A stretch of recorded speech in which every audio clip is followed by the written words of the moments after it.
的很有可能。趁你们都查了。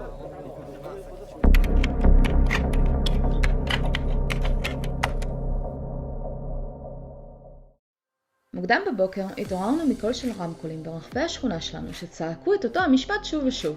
שלום לדיירי השכונה, אנא הורדו למטה לעשות בדיקת קורונה. אחרי שג'ן ואני הצלחנו לפקוח עיניים אחרי בערך 4 שעות שינה, אנחנו חשבנו שאולי בכל זאת כדאי שאנחנו נרד למטה ונבין מה בעצם קורה שם. יום לפני זה הכל היה שקט. היו חלחולי שמועות שהאומיקרון הנוראי והרשעי הגיע לשנגחאי, אבל בואו, אנחנו כבר יודעים שהאומיקרון בעצם שם נרדף לשפעת פחות או יותר. בכל מקרה, נעמדנו בתור עם כל השכנים שלנו, עשינו בדיקת קורונה 10,000, ככה שפיסת מוח קטנה שלי לתמיד תישאר באיזושהי מעבדה סינית, והמשכנו כהרגלנו. בדקנו אם השער לתוך השכונה עדיין פתוח, האם אפשר לצאת ולהיכנס, זאת בדיקה שגרתית, הכל תקין. אחרי 2 בערך, החברים שיצאנו איתם לילה לפני צלצלו אלינו ואמרו שנגיע ונצטרף אליהם ונבלה את שאריות הסופה ששמשי ביחד. ברגע שהגענו לשכונה של הידיד שלנו, קלטנו איזשהו אסטרונאוט בחליפת חלל שעומד שם, אבל חשבנו שבטח גם אצלם עשו בדיקות קורונה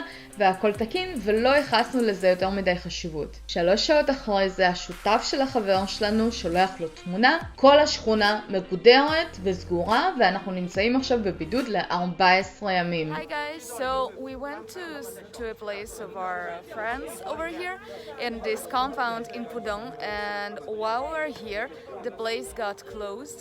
We don't have any beds, we don't have any clothes, we don't even have our passports on us, but they just do not care about this. We're keeping on saying them that we do not have any place to stay here, and basically what they're saying is that that's our problem. We need to stay here for 14 days.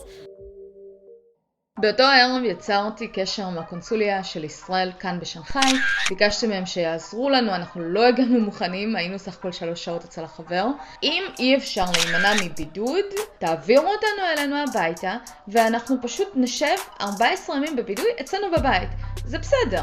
מהקונסוליה נמסר שהם ינסו לסייע לנו, אבל שבאופן חד משמעי, בלילה הזה, אנחנו נשארים אצל החבר. חזרנו הביתה ונרגענו, או שיותר נכון, מפלס הכעס ירד ומפלס האדרנלין עלה, ומהי דרך טובה יותר מלהוציא את כל האנרגיה שיש בך, מאשר לצרוח בקולי קולות שירים ברוסית.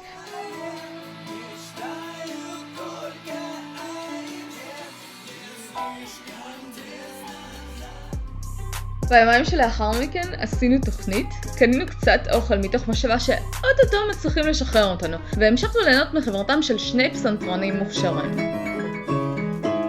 וג'ן שמצטרף אליהם על מפוחית. לא מדברים על זה. וגם לא על זה. באותו הערב גם דרכתי על זכוכית בחדר של יורה, והיא נכנסה לי עמוק לתוך הרגל.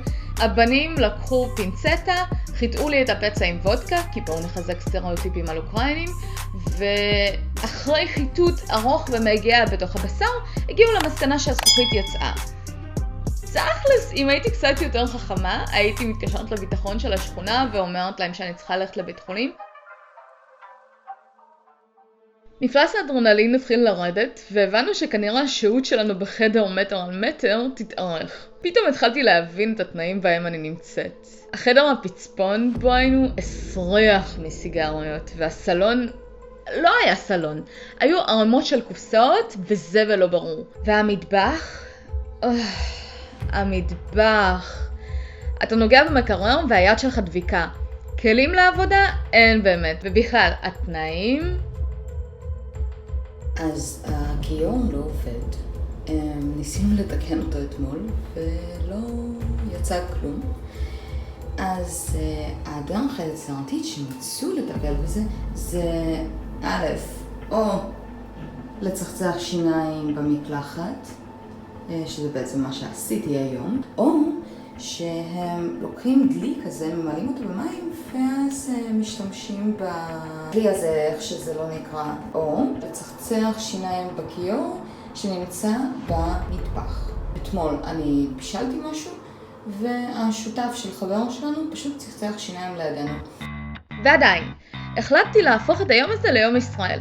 את הבוקר פתחנו עם שקשוקה ענקית מכל מה שמצאנו במקרר, ואת הערב סגרנו עם שעת נעילה. כי מה יותר טוב מלהוריד את מפלס הדאגה של השניים על המצב באוקראינה, מלצפות על סדרה ישראלית מדהימה על מלחמה. סיימנו אותה תוך יומיים. אבל זה ממש לא היה הסוף של הבידוד.